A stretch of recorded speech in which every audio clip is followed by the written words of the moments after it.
Hello guys, welcome to PGEUP. If you're new here, make sure you subscribe and turn on the notification bell for more videos like this. Today we are going to show you how to rank YouTube videos on Google first page with timestamps. So without wasting time, let's get started. So if you go to Google and type in maybe how to use Premiere Pro and hit enter, if you scroll down right here, you can see this section right here. It is called the key moment of the video, and it helps you to know about everything that was discussed in the video at each given time of the video, as you can see right here. So this helps you rank your video higher with multiple keywords. As you can see, this video right here also has timestamp inputted on it, which makes it easier to appear on the Google search engine. So the first thing to do is to look for keywords associated with your video and put them together on a Word document or any typing document, as you can see right on this page. So all you need to do is to make a research on your video topic and put together keywords like this.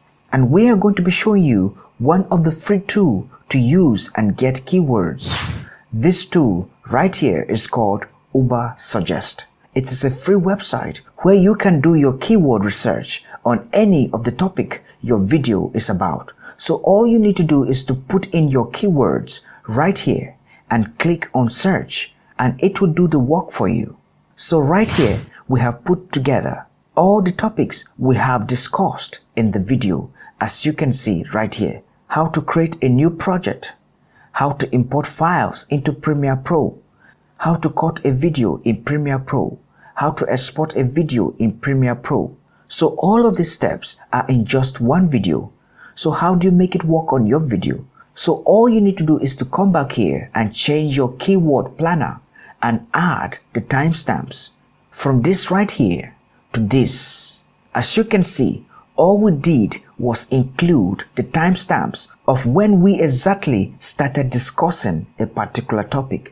So all you need to do is to figure out your own timestamps on your video and arrange them just like this. So all you need to do next is to copy this right here and then go to your video and put it in the description of your video, as you can see right here, and it will make the timestamps work for you. So guys, thanks for watching, and we would see you in the next video.